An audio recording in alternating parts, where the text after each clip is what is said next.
quotidien xëy dalal ganam Mamadou Lamine Diallo njiital mouvement tekki àdduna ci tolluwaay réew mi jafe-jafe askan week wàllu industrialisation wax na ci gis ne Sénégal mun ta suqaliku fekk njiit réew mi Macky Sall soppiwul doxalin bëgg a suqali réew mi bu fekkee ne da nga ŋàbb sa këll di yelwaan xaalis ci àddina gi loole mun ta suqali industriel fii ci Sénégal kañ ko dénk sax daanaka munu ko suqali di Moustapha Diop ma mu joxoñ baaraamu tuuma moom Mamadou Lamine Diallo njiital mouvement tekki yemu ay kàddoom ci Walf Quotidien ñaawlu anam yi nguur gi di saytoo njëg gi ne du mujjee fenn bokk na ci bor gi Sénégal tegu ci jamono ji moo tënk réew mi ba tax na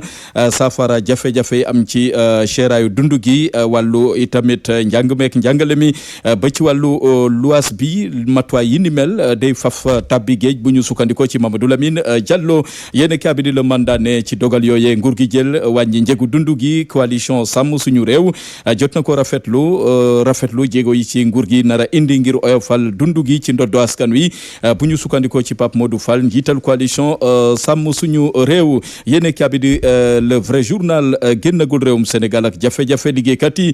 jëm ci yokkute gañu ne war naa mun a feeñ ci fonction publique am nañu ko jotagul rawatina liggéeykat yi nga xamal ñoo ne ci maanaam secteur primaire ñoom ñu ngi ñaxtu di tamit dundu jafe-jafe yu tar yaakaar gañu amoon ngir yokkute mun a am ci seen payoor ak jafe-jafe yi ñuy dund mun a am saafarawu daanaka loolee gisaguñ ko yéene kaabi di bés bi le jour ne bés yi ñu toll dina diis lool ci seen ndodd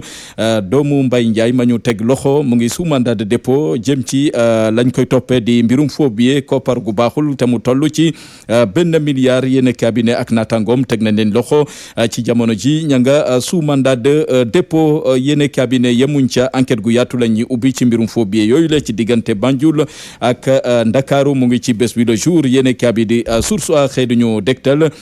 ki nga xamante ne mooy Pape Alé Niang yéene kaabi ne amaat na retour de parquet fanaat naat na démb ca commissariat central waaye nag newutoon ak téléphone am dañ ko faf nangu moom taskatu xibaar bi di Pape Alé Niang tey jii la fas yéene delluwaat ca tribunal ngir jàkkaarloog juge bi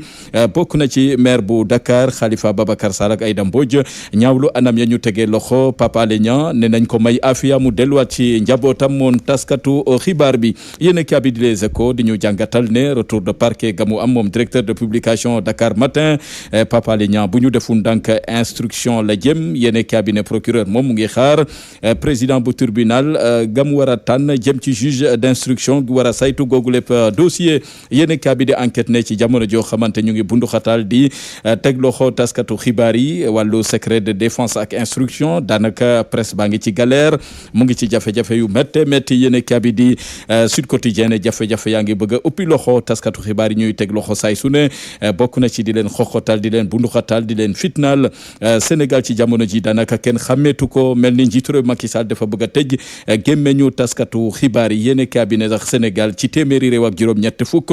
ci wàllu liberté de la presse Sénégal def ci deltu ginnaaw 73e place gamu jël réew yu bari ci jamono ji ñoo raw Sénégal ci wàllu liberté de la presse muy Afrique du Sud Cap-Vert ba ci Côte d'Ivoire beek Burkina Faso ak Sierra Leone ñoo raw Sénégal ci wàllum liberté de la presse yéene kaabi di Rewmi Quotidien ne fippu na moom Barthélémy Dias maire bu Dakar àndul ci dogal gi nga xamante moom la jor gi ñu denk wàllu kaaraange bi réew mi jël dogal googee sax la xotti taret moom Barthélémy Dias ne du nangu benn yoon ñu koy xañ kaaraangeem gu ko war a dar artu na nguur gi ñaawlu itamit ni nguur gi taxawee ci li nga xamante ne di ko fitnaal ndax ñu ngi ko bugg a tuumal mbirum force spéciale Barthélémy Dias ne loole du ko nangu yéen kaabi di Tribune mu ngi ñu dégtal juróomi garde corps ñi doon wattu kaaraange Ousmane Sonko fitna ga woon ca Cikki ñooñee yoon àdduna ci seen dossier juróomi garde corps yooyu le daanaka fanaan nañu guddi gu njëkk ca kaso ñu leen war a àtte niki fukki fan ak juróom ci weeru novembre gi ñu ne yéen kaabi di 24 heures xëy duñu dégtal wàllu politique ak na mu bindo jëm ci wàccaay élection présidentielle 2024 te moo ne de diggante 2021 jàpp 2022 bakkan yu bare bari rot na fii ci wàllu politique